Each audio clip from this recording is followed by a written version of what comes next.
نحمده ونستعينه ونستغفره ونعوذ بالله من شرور أنفسنا ومن سيئات أعمالنا من يهد الله فلا مضل له ومن يضلله فلا هادي له ونشهد أن لا إله إلا الله وحده لا شريك له ونشهد أن سيدنا وحبيبنا ومولانا محمدا عبده ورسوله الذي أرسله بالحق بشيرا ونذيرا وداعيا إلى الله بإذنه وسراجا منيرا فقد قال الله تعالى في كلامه المجيد وفرقانه الحميد أعوذ بالله من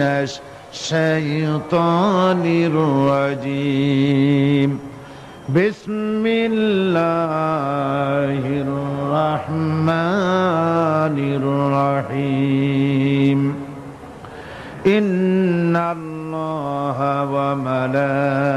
وملائكته يصلون على النبي يا أيها الذين آمنوا صلوا عليه وسلموا تسليما اللهم صل على سيدنا مولانا محمد وعلى آل سيدنا مولانا محمد জোরে সরে মুহাব্বতের সাথে সবাই পড়েন আল্লাহুম্মা সাল্লি আলা সাইয়্যিদিনা মাওলানা মুহাম্মদ ওয়া আলা আলি সাইয়্যিদিনা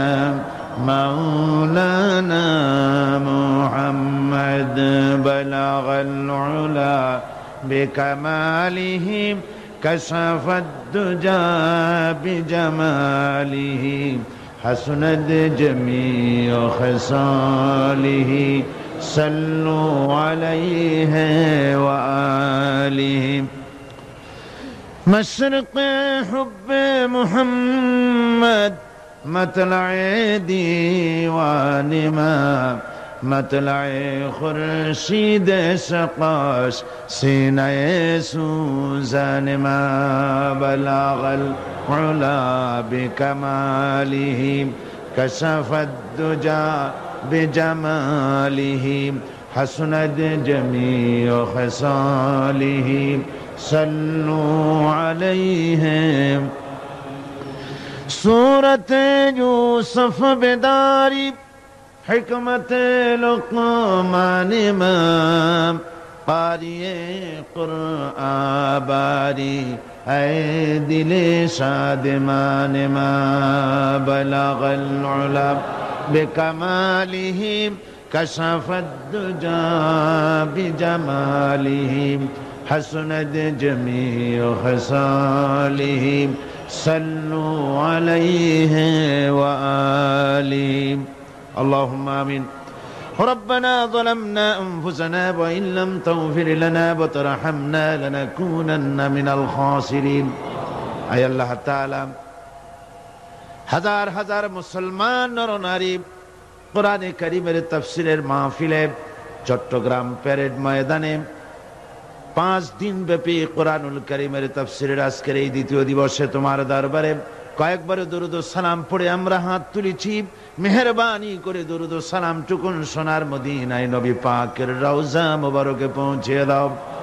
আয় আল্লাহ তাআলা এই মাহফিলের আয়োজন যারা করেছেন আর শোনার জন্য যারা এসেছেন কিয়ামতের দিন মুসিবতের সময় এই মাহফিল সকলের জন্য নাজাতের জরিয়া বানিয়ে দাও আল্লাহ।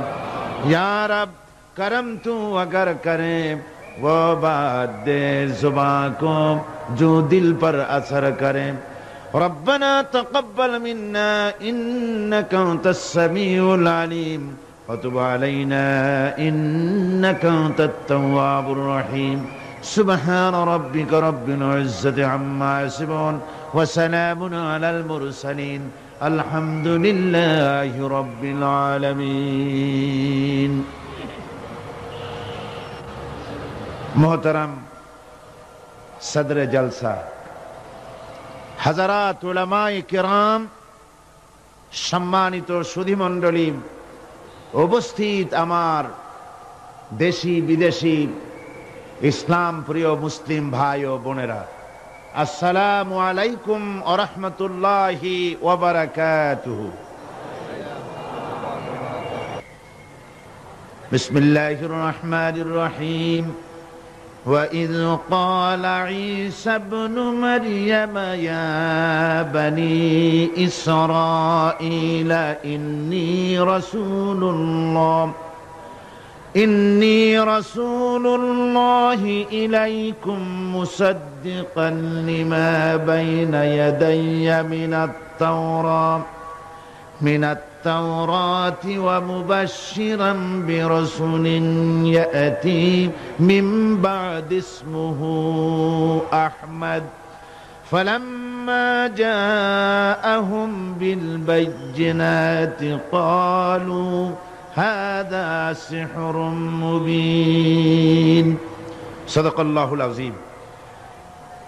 আল্লাহ পাক বলছেন, স্মরণ করো সেই সময়ের কথা যখন ঈসা আলাইহিস সালাম, মারিয়াম পুত্র ঈসা, তিনি বলেছিলেন, হে বনি ইসরাইল, ইন্নী রাসূলুল্লাহি ইলাইকুম মুসাদ্দিকান লিমা বাইনা ইয়াদাইয়া মিনাত তাওরাহ, আমি আল্লাহর পক্ষ থেকে তোমাদের জন্য রাসূল হয়ে প্রেরিত হয়েছি এবং আমার পূর্বে নাজিলকৃত তাওরাতের সত্যতা বিধানকারী হিসেবে আমি নাজিল হয়েছি। ওয়া মুবাশশিরাম বিরাসূলিন ইয়াতি মিন বা'দি ইসমুহু আহমদ, আর আমি সুসংবাদদাতা সেই রাসূলের যিনি আমার পরে আসবেন, যার নাম হবে আহমদ। ফালাম্মা জাআহুম বিল বাইয়িনাতি ক্বালু হাযা সিহরুম মুবিন, আর প্রকৃতপক্ষে যখন তিনি স্পষ্ট দলিল নিয়ে, প্রমাণাদি নিয়ে যখন তাদের সামনে এলো, তারা বলল, এটা তো সুস্পষ্ট প্রতারণা বা সুস্পষ্ট এক প্রতারক। এ হচ্ছে আয়াতে কারিমার শাব্দিক তর্জমা। অর্থাৎ ঈসা আলাইহিস সালাম একথা বলতে চাইলেন।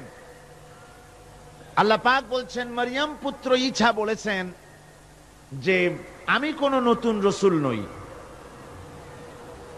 ইন্নী রাসূলুল্লাহি ইলাইকুম, আমি তোমাদের কাছে রাসূল হিসেবে প্রেরিত হয়েছি।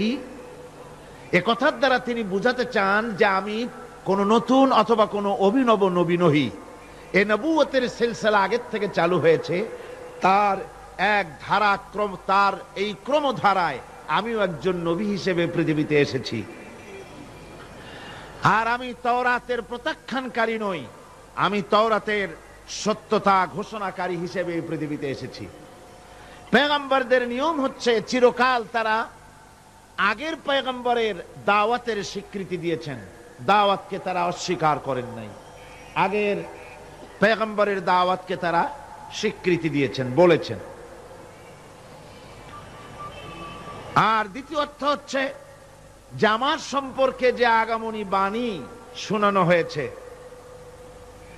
সেই তারই বাস্তব রূপ নিয়ে আমি পৃথিবীতে এসেছি। আমার সাথে বিরোধিতা করার কোনো যুক্তি নাই।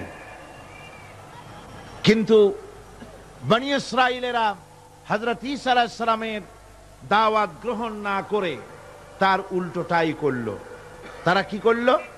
তারা হযরত ঈসা আলাইহিস সালামকে আল্লাহর পুত্র বানিয়ে ছাড়লো। হযরত ঈসা বললেন, আমি হচ্ছে আল্লাহর রাসূল, আর তারা বানালো আল্লাহর ছেলে। নাউযুবিল্লাহি মিন যালিক। কোরআনে কারীমে রব্বুল আলামিন বলেন, নাসারারা বলছে, ওয়াকালাতিন নাসারাল মাসীহ ইবনুল্লাহ, মাসীহ হচ্ছে আল্লাহর পুত্র। সবাই বলুন নাউযুবিল্লাহ। ওরা একদিকে ঈসা আলাইহিস সালামকে আল্লাহর পুত্র বানালো, আবার অন্যদিকে তারা মসিহকে শুধু আল্লাহর পুত্র নয়, তারা আবার তাদের একটি দল হযরত ঈসা আলাইহিস সালামকে সরাসরি তাকে আল্লাহই বানিয়ে ফেললো। কোরআনে কারীমে রব্বুল আলামিন বলছেন, লাকাদ কাফারাল্লাযীনা ক্বালু ইন্নাল্লাহু হুয়াল মাসীহু ইবনু মারইয়াম ওয়া ক্বালাল মাসীহু ইয়া বানী ইসরাঈল উ'বুদুল্লাহা রাব্বী ওয়া রাব্বুকুম। হযরত ঈসা আলাইহিস সালাম তিনি ঘোষণা করেছেন, মরিয়ম পুত্র হযরত ঈসা বলেছেন যে আল্লাহ পাক বলছেন যে কাফেররা এই তারাই কুফরি করেছে যারা ঈসা আলাইহিস সালামকে বলেছে আল্লাহ, অথচ ঈসা আলাইহিস সালাম বলেছেন উ'বুদুল্লাহ রাব্বী ওয়া রাব্বিকুম। হযরত ঈসা বলেছেন যে সেই আল্লাহর গোলামি করো, সেই আল্লাহর দাসত্ব করো যিনি তোমাদেরও রব এবং আমাদেরও রব, যিনি আমারও আল্লাহ এবং তোমাদেরও আল্লাহ, সেই আল্লাহ পাকের গোলামি জীবনের সকল ক্ষেত্রে করো, এ কথা বলে দিয়েছেন হযরতে ঈসা আলাইহিস সালাম। এরপরে হযরত ঈসা এরপরে ঘোষণা করেছেন ওয়া মুবাশশিরাম বিরাসূলিন ইয়াতি মিন বা'দ ইসমুহু আহমদ, এবং আমি সুসংবাদ দাতা সেই রাসূলের যিনি আমার পরে আসবেন আর তার নাম হবে আহমদ।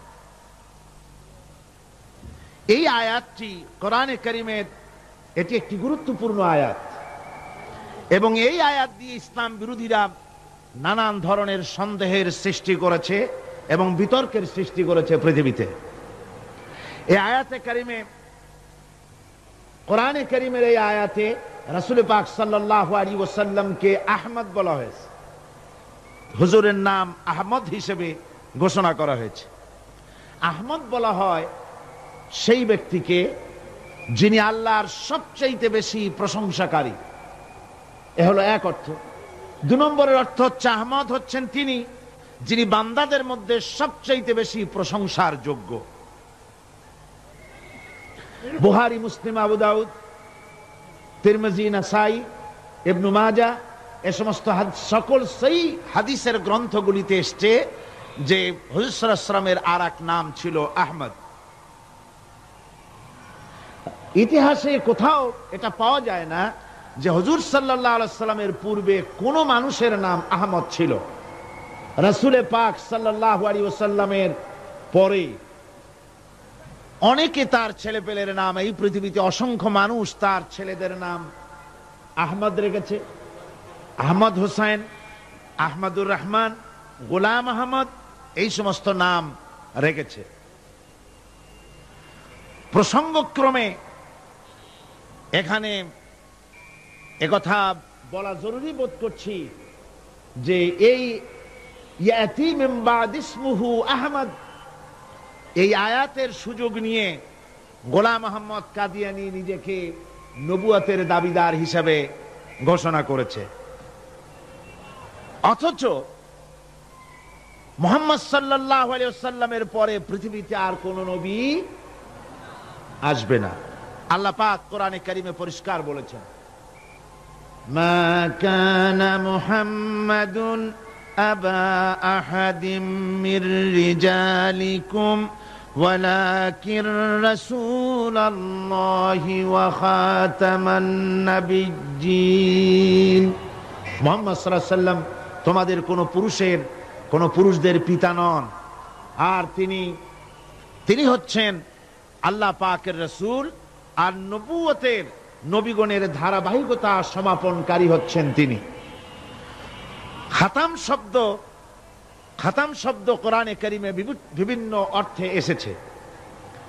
এর এক অর্থ হচ্ছে মোহর, এক অর্থ হচ্ছে মুখ বন্ধ করা, এক অর্থ হচ্ছে সিল। এরকম বিভিন্ন অর্থে কোরআনে কারীমের মধ্যে খাতাম শব্দ এসেছে। যেমন এক জায়গায় এসেছে ওয়ায়ুসকাউনা মির রাহিকিম মাখতুম, অর্থাৎ জান্নাতি লোকদেরকে উত্তম ভাবে মুখবন্ধ শরাব পান করতে দেওয়া হবে। যার মুখ বন্ধ থাকবে। খিতামুহু মিস্ক, তা থাকবে মিস্ক দিয়ে, মিস্কের সিল লাগানো থাকবে। এখানে সিল এবং মোহর হিসেবে খিতাম শব্দকে ব্যবহার করা হয়েছে। আবার সূরা ইয়াসিনের ভিতরে এই খাতাম শব্দ ব্যবহার করা হয়েছে মুখ বন্ধ করে দেওয়া হিসেবে। আল-ইয়াওমা নাখতিমু আলা আফওয়াহিহিম ওয়া তুকাল্লিমুনা আইদিহিম ওয়া তাশহাদু আরজুলুহুম বিমা কানু ইয়াকসিবুন। কিয়ামতের দিন আল্লাহ রাব্বুল আলামিন মুখ বন্ধ করে দেবেন কাফেরদের, বেঈমানদের মুখের উপরে মোহর লাগিয়ে দেবেন, সে আর কথা বলতে পারবে না। এখানে খাতাম মুখ বন্ধ করা হিসেবে এ শব্দ এখানে এসেছে। অন্য আয়াতে এসেছে খাতামাল্লাহু আলা কুলুবিহিম, আল্লাহ তাদের অন্তঃকরণের ভিতরে মোহর লাগিয়ে দিয়েছেন, এখানে মোহর হিসেবে এসেছে। আর মা কানা মুহাম্মাদুন আবা আহাদিম মির রিজালিকুম ওয়ালাকিন রাসূলুল্লাহি ওয়া খাতামান নাবিয়্যিন, এখানে খাতাম শব্দ এসেছে সমাপনকারী হিসাবে, অর্থাৎ নবুয়তের যে ক্রমধারা চলে আসছিল হযরত আদম আলাইহিস সালাম থেকে, সেই নবুয়তের ক্রমধারা মুহাম্মদ সাল্লাল্লাহু আলাইহি ওয়াসাল্লামকে দিয়ে সমাপন করা হয়েছে। হুজুরের পরে পৃথিবীতে আর কোন নবী আসবেন না, পরিষ্কার কথা। হুজুর সাল্লাল্লাহু আলাইহি ওয়াসাল্লাম বলেছেন, তিনি বলেছেন যে একটা বিল্ডিং, সেই ইমারতের একটা জায়গায় একটা ইট নাই। এই অবস্থায় লোকেরা বিল্ডিং এর সৌন্দর্য বর্ণনা করতেছে, তারপরে বলতে গিয়ে বলছে এইখানে যদি ইটটা পরিপূর্ণ হতো তাহলে এই বিল্ডিং এর সৌন্দর্য বাড়তো। হুজুর সাল্লাল্লাহু আলাইহি ওয়াসাল্লাম বলছেন নবুয়তের ইমারতের সেই ইটখানা, শেষ ইটখানা আমি, যে আমাকে দিয়ে নবুয়তের ইমারতকে আল্লাহ পাক পরিপূর্ণ করে দিয়েছেন। সুতরাং আমার পরে আর কোন নবী আসবে না। কাজী গোলাম মোহাম্মদ সহ দুনিয়াতে যত লোক রাসূলের পরে নবুয়তের দাবি করেছে সবগুলি মিথ্যা, সবগুলি কি? সবগুলি কাযযাব, মিথ্যেবাদী। এই পৃথিবীতে নবী আসার কারণ তিনটা হতে পারে। নবী আসার জন্য যত কারণ আমরা লক্ষ্য করেছি তার মধ্যে তিনটি কারণ প্রধান। প্রথম কারণ হচ্ছে, এক, প্রথম নবীর শিক্ষা বিলুপ্ত হয়ে গেছে, নতুন করে সেই শিক্ষা পেশ করার প্রয়োজন, তাই নতুন একজন নবীর দরকার। আপনারা বলেন রাসূল পাক সাল্লাল্লাহু আলাইহি ওয়াসাল্লামের কোন হেদায়েত, তার কোন শিক্ষা বিলুপ্ত হয়েছে? তার একটি বাণীও কি পৃথিবী থেকে মুছে গিয়েছে? একটি বাণীও মুছে যায়নি, একটা কথাও দুনিয়া থেকে মুছে যায়নি। সুতরাং নতুন নবীর কোনো প্রয়োজন নাই। দুই নম্বরে, প্রথম নবীর শিক্ষা বিশেষ এক জাতির জন্য ছিল, অন্যান্য জাতির জন্য তার শিক্ষা নাই। এই জন্য অন্যান্য জাতির উদ্দেশ্যে নতুন একজন পয়গম্বরের প্রয়োজন। আপনারা বলুন রাসূল পাক সাল্লাল্লাহু আলাইহি ওয়াসাল্লামের শিক্ষা শুধু মুসলমানের জন্য না তামাম পৃথিবীর মানুষের জন্য? সুতরাং দ্বিতীয় কারণও প্রয়োজন হলো না পৃথিবীতে নবী আসা। তৃতীয় কারণ হচ্ছে, নবীর শিক্ষা এই পৃথিবী থেকে রাসূল পাক সাল্লাল্লাহু আলাইহি ওয়াসাল্লামের শিক্ষা পরিপূর্ণভাবে তিনি দুনিয়ার মানুষের সামনে দিয়েছেন। তার শিক্ষা অপূর্ণ নয়, শিক্ষাও পূর্ণাঙ্গ। কাজী পূর্ণাঙ্গ এই শিক্ষাকে আবার ঝালাই করার জন্য নতুন কোন নবী এই পৃথিবীতে আগমনের কোনো প্রয়োজন নাই। রাসূল পাক সাল্লাল্লাহু আলাইহি ওয়াসাল্লাম কোন বিশেষ জাতির জন্য নবী হয়ে আসেননি, অন্যান্য নবীরা ছিলেন বিশেষ জাতির জন্য। প্রত্যেক নবী তার গোত্রের জন্য এসেছেন। কোরআনে কারিমে বলা হয়েছে নূহ আলাইহিস সালামকে, ওয়ালাকাদ আরসালনা নূহান ইলা কওমি, আমি নূহ আলাইহিস সালামকে তার কওমের জন্য পাঠিয়েছি। শুআয়ব আলাইহিস সালামকে মাদিয়ানবাসীদের জন্য পাঠিয়েছি। কিন্তু হুজুর সম্পর্কে কথা বলা হয়নি যে আমি মুহাম্মদ সাল্লাল্লাহু আলাইহি ওয়াসাল্লামকে এই পৃথিবীতে কুরাইশদের জন্য পাঠিয়েছি, এমন কথা বলা হয়েছে? বলা হয়। আল্লাহ রাব্বুল আলামিন মুহাম্মদ সাল্লাল্লাহু আলাইহি ওয়াসাল্লাম সম্পর্কে বলেছেন, ওয়ামা আরসালনাকা ইল্লা কাফাতান লিন-নাসি বাশীরাও ওয়া নাযীরা। আমি আপনাকে, আল্লাহ বলছেন, আমি ও নবী আপনাকে तमाम পৃথিবীর মানুষের জন্য সুসংবাদ প্রদানকারী এবং ভীতি প্রদর্শনকারী হিসেবে পাঠিয়েছি। শুধুমাত্র এই পৃথিবীর কোন একটি জাতির জন্য আপনাকে পাঠানো হয় নাই। আল্লাহ পাক নবীকে বলেছেন, আপনি বলুন, কুল ইয়া আইয়ুহান নাসু ইন্নী রাসূলুল্লাহি ইলাইকুম জামিআ। হে নবী, আপনি বলুন, ও মানব সকল, আমি আল্লাহর পক্ষ থেকে তোমাদের সকলের জন্য রাসূল হয়ে এসেছি। সুবহানাল্লাহ বলে। এই অর্থে দুনিয়ার অন্যান্য পয়গম্বররা হলেন এলাকা ভিত্তিক নবী, ভাষা ভিত্তিক নবী, আর মুহাম্মদ সাল্লাল্লাহু আলাইহি ওয়াসাল্লাম হচ্ছেন বিশ্ব নবী। জোরে বলেন, রাসূল কি নবী? আরো জোরে বলুন, কি নবী? আর সেই জন্যই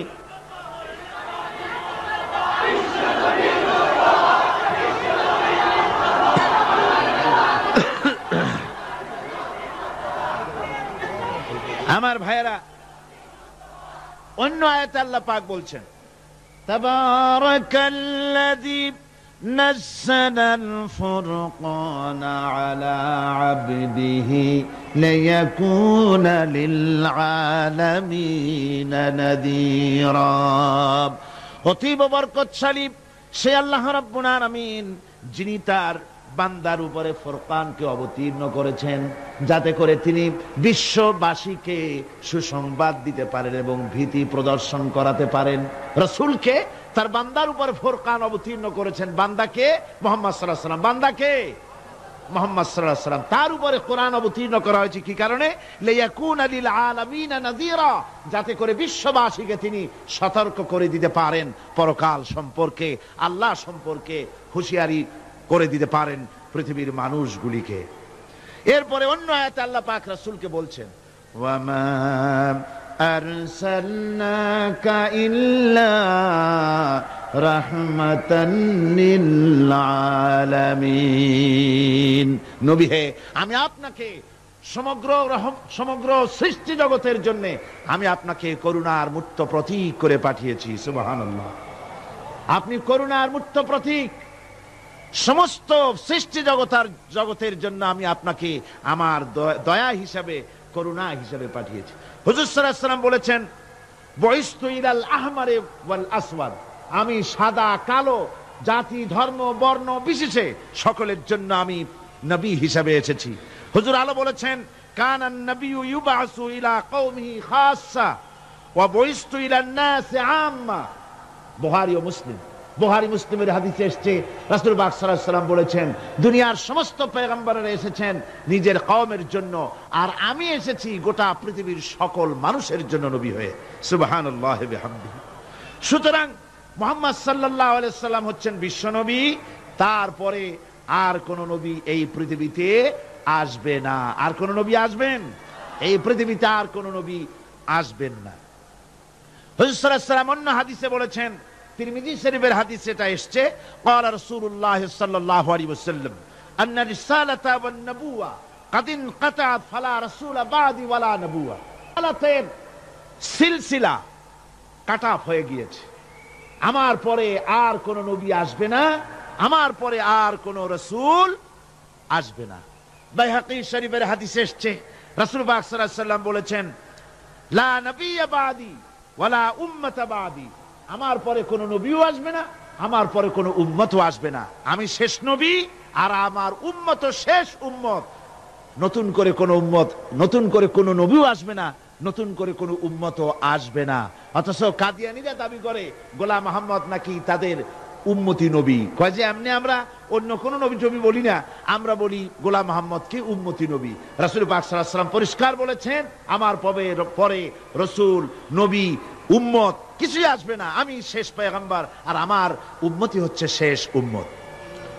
আমার ভাইয়েরা, রাসূল পাক সাল্লাল্লাহু আলাইহি ওয়াসাল্লাম বলেছেন যে আমার পরে 30 জন লোক মিথ্যেবাদী, তারা নবুয়তের দাবি করবে। কতজন? 30 জন মিথ্যেবাদী। তারা নবুয়তের দাবি করবে। হুজুর বলেছেন আমার পরে নবী আসবে না। কোরআনে কারীমের মধ্যে, কোরআনে কারীমের দলিলের পর, কোরআন এবং সুন্নাহর দলিলের পর সর্বশ্রেষ্ঠ গ্রহণযোগ্য দলিল হচ্ছে সাহাবায়ে কেরামদের ইজমা। এটা হলো 3 নম্বরের সবচেয়ে বড় দলিল। 1 নম্বরে মুসলমানদের দলিল হচ্ছে কোরআন, 1 নম্বরে দলিল কি? কোরআন। 2 নম্বরে কি? হাদিস। 3 নম্বরে সাহাবায়ে কেরামদের ইজমা। এটা হচ্ছে 3 নম্বরের দলিল। সমস্ত সাহাবায়ে কেরাম রিদওয়ানুল্লাহ তাআলা আলাইহিম আজমাইন তারা একমত যে রাসূল পাক সাল্লাল্লাহু আলাইহি ওয়াসাল্লামের পরে যদি কেউ নবুয়তের দাবি করে তাহলে সে কাফের, আর তাকে হত্যা করা ওয়াজিব, তার বিরুদ্ধে লড়াই করা ওয়াজিব, জিহাদ করা ওয়াজিব।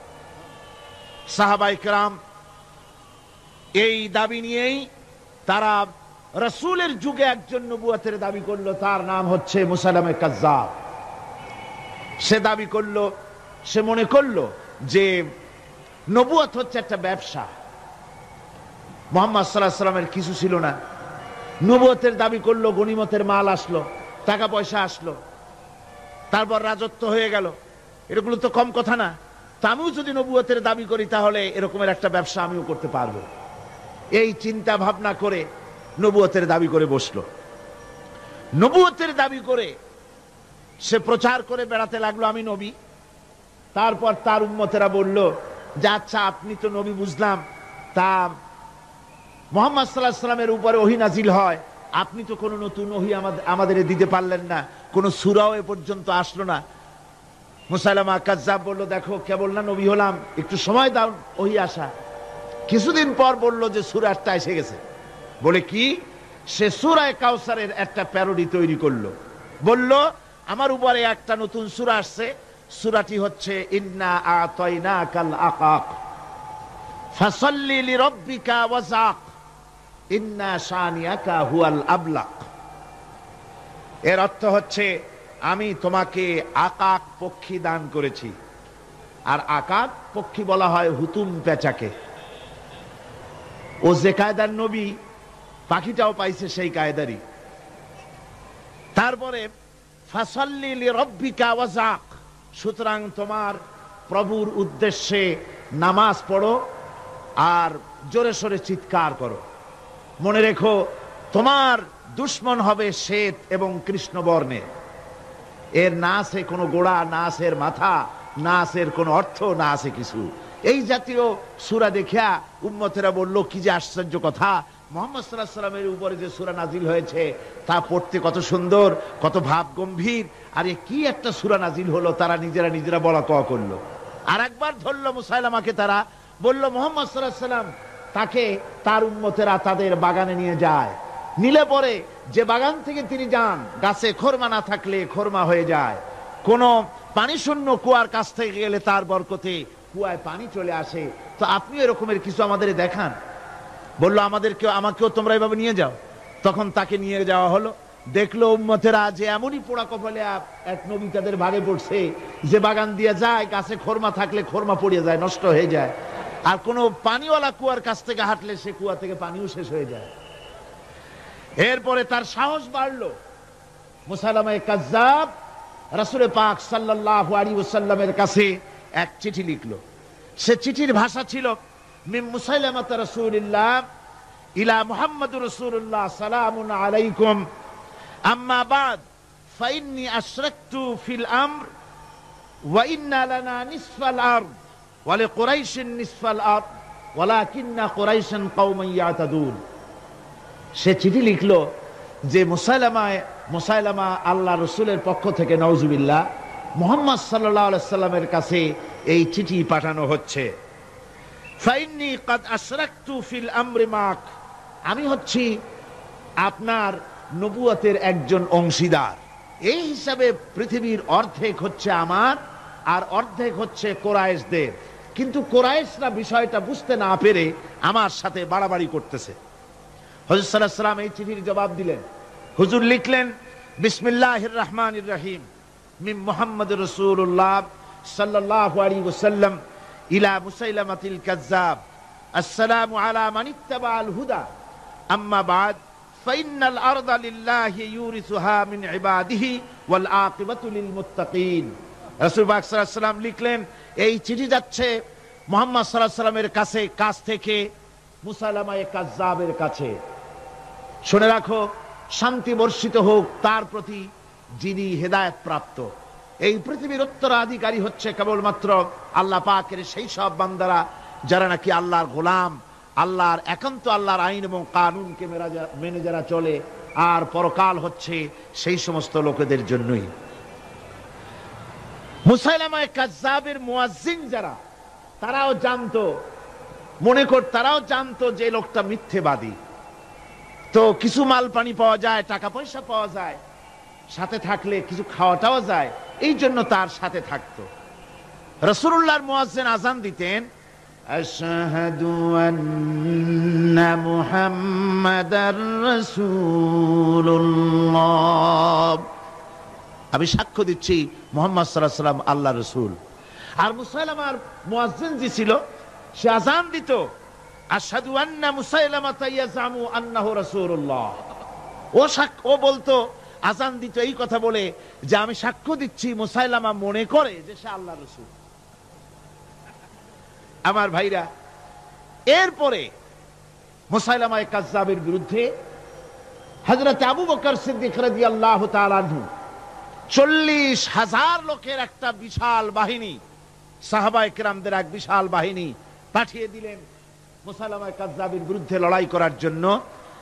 এর সিবাসালার ছিলেন হযরত খালিদ বিন ওয়ালিদ। এই জিহাদে যাওয়ার সময় ওয়াহশী রাদিয়াল্লাহু তাআলা আনহু, যিনি হযরত হামজা রাদিয়াল্লাহু তাআলা আনহুর কাতিল ছিলেন।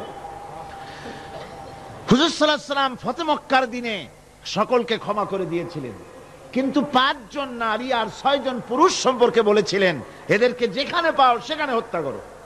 এর মধ্যে ওয়াহশী একজন। ওয়াহশী বুঝতে পেরেছি মুহাম্মদ সাল্লাল্লাহু আলাইহি ওয়াসাল্লাম আল্লাহর রহমত, করুণার নবী, দয়ার নবী, তার কাছে যদি আমি যেতে পারি তাহলে তিনি আমার সম্পর্কে, যদি তার সামনে যেতে পারি তাহলে তার কঠোর মনোভাব আমার প্রতি নরম হয়ে যাবে। এই মনে করে সাহাবায়ে কেরামদের চোখ এড়ায়া তিনি হুজুরের সামনে গিয়ে হাজির হয়ে গেলেন। হুজুর তাকে দেখি বললেন, তোমার নাম না ওয়াহশী? তিনি বললেন, হ্যাঁ আমার নাম ওয়াহশী। হুজুর বললেন, তুমি আমার চাচাকে শহীদ করেছো? ওয়াহশী বললেন, জাহালাতের কারণে তা করেছি। হুজুর বললেন, কেমনে শহীদ করেছো আমার চাচাকে, আমার একটু শোনাও। ওয়াহশী বলতে লাগলেন, আমি বল্লম দিয়ে হযরতে হামজার শরীরকে এফোড় ওপড় করে দিয়েছি, তারপরে তার বুককে খঞ্জর দিয়ে ফেরে বুকের ভিতর থেকে কলিজাটা বের করে নিয়ে আমি হাতে দিয়ে দিয়েছি হেন্দাই কলেজা চিবিয়ে চিবিয়ে খেস। রাসূল পাক সাল্লাল্লাহু আলাইহি ওয়াসাল্লাম, হাদিস শরীফে এসেছে, ওয়াহশীর বর্ণনা যখন তিনি শুনতেছিলেন রাসূলের চোখ থেকে তখন পানি পড়ে দাড়ি মোবারক ভিজে ভিজে পড়তেছিল। ঘটনা শোনার পর রাসূলুল্লাহ বললেন, ওয়াহশী তুমি কি চাও? ওয়াহশী বললেন, আমি ইসলাম কবুল করতে চাই। হুজুর তাকে মুসলমান বানালেন। বললেন, তুমি মুসলমান হলে কিন্তু সব সময় তুমি আমার সামনে আসবে না, তার কারণ তোমাকে দেখলে পরে আমার মনের ভিতরে আমার চাচার কথা মনে উঠে যাবে। আমি আমার আব্বাকে পাই নাই, আব্বার স্নেহ যত্ন আমার কিসমতে তেমন হয় নাই। আমার চাচা হামজা আমাকে পিতার মতো করে আমাকে স্নেহ করেছে, তোমাকে দেখলে পরে তার কথা মনে পড়বে, সুতরাং তুমি সবসময় আমার সামনে আসবে না। ওয়াহশী সেদিন শপথ নিয়েছিলেন, রব্বুল আলামিন, আমি জাহালাতের কারণে যেই বল্লম দিয়ে একজন শ্রেষ্ঠ সন্তানকে আমি শহীদ করে ফেলেছিলাম, আমি বুঝতে পারি নাই, ওই বল্লমটা আমি হেফাজতে রেখে দিয়েছি। তুমি আমার এই দোয়া মঞ্জুর করো, আমি যেন এই বল্লম দিয়ে এই পৃথিবীর নিকৃষ্ট ইসলামের কোন দুশমনকে যেন আমি শেষ করে দিতে পারি। আল্লাহ পাক দোয়া তার মঞ্জুর করে নিলেন। মুসাইলামা কাযযাবের বিরুদ্ধে হযরত আবু বকর সিদ্দিক রাদিয়াল্লাহু তাআলা আনহু যে বাহিনী পাঠালেন, হযরত ওয়াহশী সেই বাহিনীর মধ্যে ছিলেন। আর তিনি সেই বল্লমটা দিয়া, যে বল্লম দিয়ে তিনি হযরত হামজাকে শহীদ করেছিলেন, সেই বল্লমটা দিয়েই ইসলামের নিকৃষ্ট শত্রু মুসাইলামা কাজ্জাবকে দুনিয়া থেকে তিনি বিদায় করে দিলেন। আমার ভাইরা, রাসূল পাক সাল্লাল্লাহু আলাইহি সাল্লামের ইন্তেকালের পর এ পর্যন্ত নবুয়তের যারা দাবি করেছে, এক হিসাবে জানা গেছে 28 জন দাবি করা হয়ে গেছে। রাসূল বলেছেন আমার পরে 30 জন মিথ্যেবাদী নবুয়তের দাবি করবে। কতজন করবে? 28 জন হয়ে গেছে, বাকি আছে কত? এর মধ্যে গোলাম আহমদ একজন। গোলাম আহমদ দাবি করলো যে আমি নবী। তার অনেকগুলি বই কিতাব সে লিখলো। বইয়ের মধ্যে এক জায়গায় সে লিখেছে, তার বইয়ে এক জায়গায় লিখেছে যে আমি স্বপ্নে দেখলাম আল্লাহ আমার সামনে উপস্থিত। আল্লাহ আমার সামনে এসেছেন পুরুষের আকৃতিতে, আর আমি তখন স্বপ্নের ভিতরে আমি নিজেকে একজন নারীর মতোই মনে করলাম। স্বপ্নের ভেতরেই আল্লাহ পাক পুরুষ হিসাবে আমাকে ব্যবহার করলেন। আমি স্বপ্নের মধ্যেই গর্ভবতী হলাম এবং স্বপ্নের ভিতরে আমি গোলাম আহমদ মসিহে রূপান্তরিত হয়ে গেলাম। নাউযুবিল্লাহি মিন যালিক। গোলাম আহমদ বলছে আল্লাহ পাক ওহীর মাধ্যমে আমাকে জানিয়েছেন, আল্লাহ আমাকে বলেছেন গোলাম আহমদ তুমি হচ্ছ আমার সন্তান তুল্য। নাউযুবিল্লাহি মিন যালিক। এইভাবে অসংখ্য মিথ্যে কথা দিয়ে বইপত্র রচনা করেছে। লোকেরা তার কাছে নবুয়তের প্রমাণ চেয়েছে। আসলে শরীয়তের বিধান হচ্ছে হুজুরের পরে যদি কেউ নবুয়তের দাবি করে তাহলে তাকে সে নবী কিনা এর কোনো প্রমাণ তার কাছে চাওয়াও জায়েজ নাই। যেহেতু প্রমাণ চাইতে গেলে বোঝা যায়, সন্দেহ হয় কিছুটা প্রমাণ দিতে পারলে তাহলে সে নবী হবে। কথা বুঝতে পেরেছেন? এই জন্য রাসূলের পরে যদি কেউ নবুয়তের দাবি করে তাহলে তার কাছে নবুয়তের দাবির কোনো প্রমাণও চাওয়া যাইবে না। বিনা প্রমাণে রাসূলের পরে নবুয়তের দাবি যেই করবে সে কি হবে? জোরে বলেন কি হবে? কাফের হয়ে যাবে। দুনিয়ার সমস্ত উলামা, সমস্ত মুহাদ্দিস, সমস্ত মুফাসসির, দুনিয়ার সমস্ত মুফতি সব একমত, কোনো দ্বিমত নাই গোলাম আহমদ কাদিয়ানী কাফের। তার অনুসারীরাও তার জামানায় মাওলানা আতাউল্লাহ শাহ বুখারী রাহমাতুল্লাহ আলাইহি তার সঙ্গে একটা বহস হলো। যেহেতু গোলাম আহমদ বলেছিল যে আমার এই 40 দিনের মধ্যে কেউ প্রতিবাদ করুক যেগুলি আমার ওহী নয়। হযরতে মাওলানা আতাউল্লাহ শাহ বুখারী রাহমাতুল্লাহ আলাইহি সেই যুগের একজন শ্রেষ্ঠ আলিম, তিনি বললেন আমি তোমার কাছে কোনো প্রমাণ চাই না তুমি নবী কিনা। আমি জানি তুমি মিথ্যেবাদী, তবে তোমাকে বলতে হবে তুমি এই শক্তি কোথায় পেলে। গোলাম আহমদ বলল কোরআন শরীফেই আছে আমার এই শক্তির উৎস। কোথায়? বলল যে এই যে আয়াতটা আমি আপনাদের সামনে তেলাওয়াত করেছি, ঈসা আলাইহিস সালামের ওই কথাই গোলাম আহমদ বলল যে হযরত ঈসা আমার সম্পর্কে বলেছেন ইয়াতি মিন বাদ ইসমুহু আহমদ, আমার পরে একজন নবী আসবেন, রাসূল আসবেন, তার নাম হবে আহমদ, আমি সেই আহমদ। মাওলানা আতাউল্লাহ বুখারী বলছেন তোমার নাম তো আহমদ না, তোমার নাম হচ্ছে গোলাম আহমদ। তার অর্থ হলো হযরত ঈসা আলাইহিস সালাম যে আহমদের কথা বলেছেন তুমি সেই আহমদের গোলাম। গোলাম আহমদ বললেন দেখুন আমার নামের প্রথম শব্দ গোলাম, এটা হচ্ছে আমার লকব। আমি আমার নামের লকবটা ছেড়ে দিলাম, বাদ দিয়ে দিলাম, আর ব্যবহার করব না। তাহলে তো আমি আহমদ থাকি, আপনি তো আর আপত্তি করতে পারেন না। মাওলানা বুখারী বললেন নামের প্রথম শব্দ বাদ দেওয়া যদি জায়েজ হয় তাহলে তোমার ফতোয়া দিয়ে আমার নামের প্রথম শব্দ বাদ দিয়া দিলাম। আমার নাম আতা আল্লাহ, নামের প্রথম শব্দ আতা বাদ দিয়া দিলাম। তো আতা যদি বাদ দেই তাহলে আল্লাহ হই, আর আল্লাহ হয়ে বলছি তোমার মতো গাধাকে নবুয়াত আমি দেই নাই। এরপর এই পৃথিবীর নিকৃষ্ট পাপী এই কাফেরের মৌত হলো কোথায়? জোরে বলেন এই কাফেরের মৌত হলো কোথায়? পায়খানার ভেতরে মৌত হয়েছে। আমার বন্ধুগণ, সুতরাং বাংলাদেশে যত কাদিয়ানি আছে সমস্ত কাদিয়ানিরা কাফের। সমস্ত কাদিয়ানিরা কি? আরো জোরে বলুন তারা কি? কাদিয়ানীরা মুসলমানদের গোরস্থানে তাদের মানুষ মারা গেলে মুসলমানদের গোরস্থানে তা দাফন করে না, মুসলমানদের জানাজায় তারা কোনোদিন আসে না, মুসলমানদের কোন মসজিদে তারা নামাজ পড়তে যায় না, তারা আলাদাভাবে মসজিদ তৈরি করে মসজিদের নামে। গোলাম মোহাম্মদ কাদিয়ানীর অনুসারীরা যে মসজিদ করে ওগুলি মসজিদ নয়, এগুলি মসজিদে জেরার। এগুলি কি? মসজিদে জেরার। এগুলি কখনোই মসজিদের সম্মান পেতে পারে না। তারা কোরআনে কারীমের ব্যাখ্যা নিজেরা করেছে, নিজেরা তৈরি করেছে, যার সাথে আহলে সুন্নাতুল জামাতের হাদিসের কোনো মিল নাই, নিজেরাই করেছে। সুতরাং এই কাদিয়ানীদেরকে সৌদি আরবিয়া সহ মধ্যপ্রাচ্যের 18টি দেশ এবং পাকিস্তান সরকারও নন মুসলিম মাইনরিটি হিসাবে ঘোষণা করেছে। বাংলাদেশ সরকারের কাছে কাদিয়ানীদেরকে অমুসলিম ঘোষণার জন্য দাবি জানানো হচ্ছে দীর্ঘদিন থেকে, কিন্তু যে সরকারি আসে কর্ণপাত করে না, কাদিয়ানীদের সাথে তাল মিলিয়ে চলতে চেষ্টা করে। আর এই তাল মিলিয়ে চলার অর্থই হলো মুনাফিকি। এই তাল মিলিয়ে চলার অর্থ কি? মুনাফিকি। বাংলাদেশের সব আলেম, সব উলামা ঐক্যবদ্ধভাবে দাবি করেছে কাদিয়ানীদেরকে অমুসলিম ঘোষণা করার জন্য, কিন্তু আজ পর্যন্ত তা করা হয়নি। আজকের মাহফিল থেকেও, এই বিশাল জনসমুদ্র, আমরা কোরআনে কারীমের তাফসীরের মাহফিল থেকে দাবি জানাই সরকারের কাছে কাদিয়ানীদেরকে অমুসলিম সংখ্যালঘু হিসাবে ঘোষণা করা হোক। এই প্রস্তাবে দাবি কি আপনাদেরও? হাত উঁচু করে দেখান।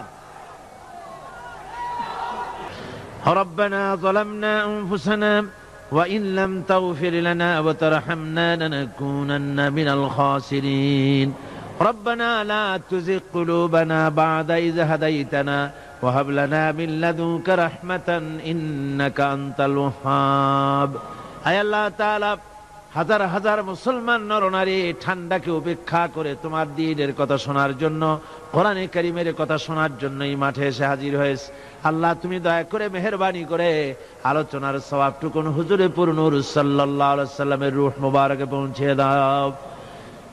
রব্বুল আলামিন, আমাদের মধ্য থেকে যাদের মা বাপ দুনিয়া থেকে জন্মের মতো বিদায় হয়ে গেছে, আল্লাহ কবরে যদি আযাব থাকে দয়া করে আযাব মাফ করে দাও। আল্লাহ, আমাদের মা বাপের উপরে তোমার রহমত নাজিল করো। রব্বিরহামহুমা কামা রব্বায়ানি সগীরা, রব্বিরহামহুমা কামা রব্বায়ানি সগীরা। হে আল্লাহ রব্বুল আলামিন, এই মাহফিলে যত লোক আছি আমরা, কার কোন ব্যাধি আছে, রোগ আছে, আমরা তুমি ভালো করে জানো। আমাদের প্রত্যেকের ব্যাধিকে তুমি শিফায়ে আজলা দান করে দাও। اللهم حبب إلينا الإيمان وزينه في قلوبنا وكره إلينا الكفر والفسوق والعصيان واجعلنا من الراشدين ربنا تقبل منا إنك أنت السميع العليم وتب علينا إنك أنت التواب الرحيم سبحان ربك رب العزة عما يصفون وسلام على المرسلين الحمد لله رب العالمين واجعل آخر كلمتنا عند الموت لا إله إلا الله محمد رسول الله